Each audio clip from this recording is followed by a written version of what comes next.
अगं पुरी, एवढा परक्यावर विश्वास ठेवण्यापेक्षा स्वतःच्या आई बापावर विश्वास ठेवून बघायचा ना कधी. मी सुद्धा तुझ्यासाठी जगातला चांगला राजकुमारच बघितला असता. मी गल्लीबोळात हिंडणारा टुकार पोरगा नाही. बाबा, चुकलं माझं, खूप चुकलं. आणि कोणत्या शब्दात माफी मागू समजत नाहीये.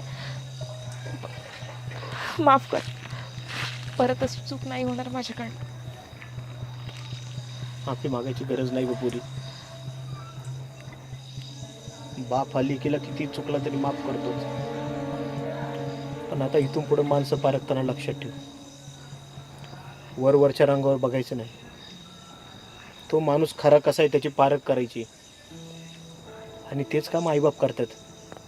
आणि ह्या अनुभवामुळेच लोक म्हणतात की लग्न जमवताना जाणती माणसं सोबत ठेवायची.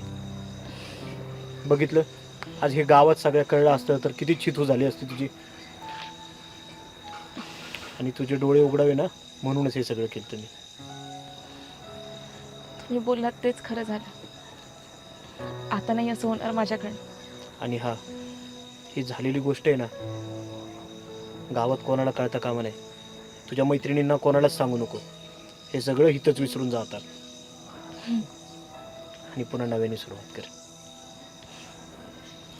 बरं चल आता जाऊ घरी आपण.